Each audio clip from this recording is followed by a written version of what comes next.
Hurricane Helene recently hit 6 states, leaving a path of destruction behind it. Most of the damage happening in North Carolina, with extreme flooding and mudslides, with many people losing everything they have, including their entire house that wasn't even in the same place anymore because it was washed away from the flooding.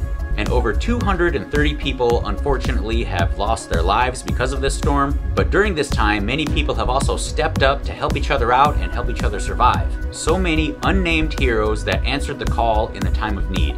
But first, if you enjoy stories about heroes and what they did in real life to make them heroes, go ahead and hit all the buttons, make sure you're subscribed and you've got on your notifications so you don't miss any future uploads. Now for today's heroes. Hurricane Helene first hit Florida on the night of September 26, 2024. It first made landfall as a Category 4 hurricane, packing winds of up to 140 miles an hour. Then after hitting Florida, the storm turned northeast to Georgia, where it was then downgraded to a tropical storm. Then the storm continued north all the way to Virginia, hitting all the states in between. There were some small towns such as Steinhatchee, Florida and Chimney Rock, North Carolina that were completely wiped off the map. There was nothing left. And with so many people unfortunately left with nothing, not even their bed to sleep on, rescue workers as well as everyday citizens are stepping up to help take care of each other. The next day, on Friday morning, September 27th, 2024, a lady named Angel Mitchell and her brother went to the Unicoi County Hospital in Erwin, Tennessee. They went there to go and visit their 83-year-old mother named Janice Wilson, who was admitted to the hospital a few days earlier. The Unicoi County Hospital is just a tiny little hospital with only 10 beds. It's located in the southern Appalachian Mountains and it's close to the North Carolina border.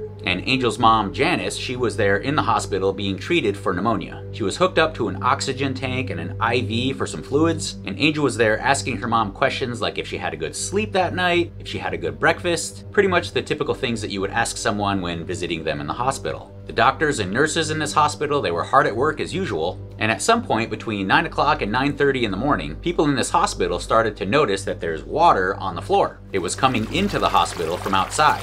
And once this water was noticed on the hospital floor, it was also noticed that it was rising. A city official named Michael Baker was there at the hospital that morning, and he was talking with the owner of the hospital. And when they saw how fast the water was rising, they knew that it was pretty clear that this was a life and death situation here. And once this was realized, Michael then looks at the hospital owner and says, "We've got to get out of here." Outside the hospital, the conditions are worsening. The wind speed is picking up and the current in the floodwater is getting stronger and faster as the flood rises, as the river nearby, the Nolichucky, continues to overflow. And while Angel and her brother were in the room visiting their mother, Angel overheard the nurses that were outside their hospital room having an urgent conversation about evacuating the hospital, which struck some fear into Angel. Fearing more for her elderly mother, of course, and less for herself. And at about 9:30 in the morning, the hospital management company named Ballot Health was notified that there was an emergency and the hospital needed to be evacuated. So the emergency authorities were contacted and they were notified about this emergency situation that they're having in the hospital. But as they tried to send in these emergency vehicles, it became clear that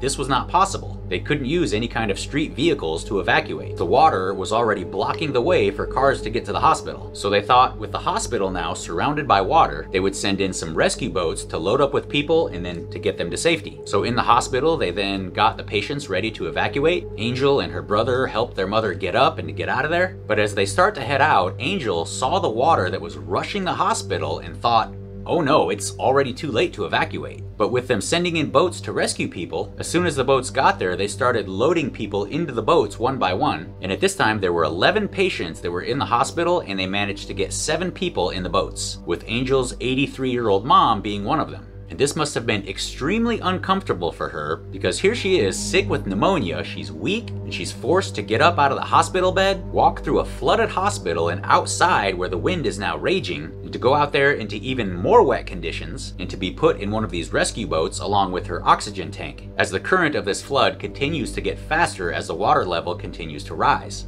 Well, the situation outside with the boats, it starts to get too dangerous to continue. There's debris that starts rushing by the hospital as it was picked up by the flood and taken by the current. making it no longer safe to do a boat rescue. And inside the hospital is not much better. The water level in there keeps getting higher and higher, and the power goes out. And so Angel, her brother, along with everyone else that was inside the hospital, are told that they need to make their way to the rooftop of the hospital. And the only way to do that is to go outside into the flood and go around the building to the ladder that leads up to the roof. And so Angel heads out into the flood, somewhat hesitantly of course. Her heart is pumping in her chest as she tries to stay close to the building, moving towards the ladder, and now is wading in water that is clear up to her chest. And as she's walking through the water towards the ladder, she can feel the current of the water trying to sweep her away. And several times she has to grab onto the building, holding onto anything that she can, because the current of the water nearly take her right off her feet. Until finally she makes it to the ladder that's on the side of the building. She begins climbing up the ladder slow and steady as she is shaking from the adrenaline that's pumping through her veins. And she makes it to the roof that's 3 stories high as others start to climb the same ladder. And this continues until everyone that's not already in a boat makes it up to this roof. In total, there were 7 people that were in boats, and there were 54 people that were up on this roof now. And Angel, she stands near the edge of the roof and she looks down at her mother who's in a boat below, sitting there waiting, still with her oxygen tank. And the only way they have now to communicate is to just yell back and forth to each other. And this is heartbreaking to Angel, who just wants to be there with her mom. It was, of course, a very good thing that they had these lifeboats for these patients, because some of these patients, including Angel's mom, never would have been able to make it up that ladder to the roof, especially with her oxygen tank. And with the debris rushing by in the water, they gathered the lifeboats in kind of a corner of this hospital, so they now had 2 walls protecting them from the stuff that's going by in the currents. The wind has now picked up even more and is blowing much harder, and with them already knowing now that they can't use the boats, they now find out that the wind is just too strong and they can't send in any helicopters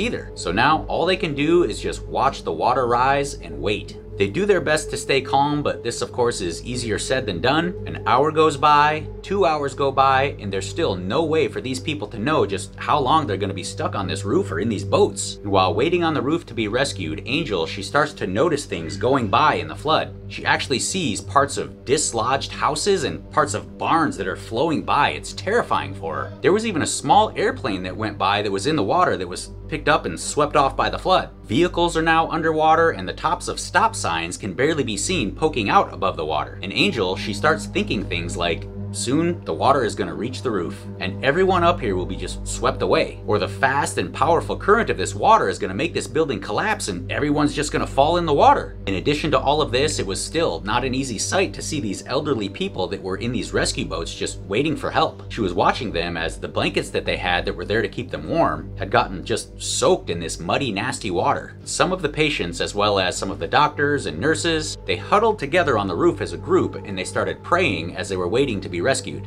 4 hours go by with these people waiting on the roof and in the boats. Then the wind finally dies down just enough so they can start to send in some rescue helicopters. Black Hawk helicopters that could fly in these kind of winds. They were still blowing pretty good, but the Black Hawks could handle it. And by the time rescuers were able to arrive, the water level was just a few feet from the roof of the hospital. The state of Virginia, they had partnered up with Tennessee to join the rescue efforts. The Virginia State Police, they sent in the helicopters that they had available, working along with the Tennessee National Guard and the Tennessee Emergency Management Agency. So they ended up having several helicopters at once that were doing this rescue at the same time. Angel and her brother watched their mom be attached to a gurney and then hoisted up before they flew away. The pilots of these Blackhawks were in constant communication with each other, and they set up this carousel system where one helicopter would be dropping off a group of people that they just got from the roof or from the rescue boats. Another helicopter would be picking up another group of people at the same time. Then another helicopter would be kind of standing by, hovering, waiting for that second chopper to leave the hospital area so they could come in and take their turn and pick up more people. And so these choppers just kept going around in a circle, making it very quick and efficient. And they continued doing this until every last person was rescued from the hospital.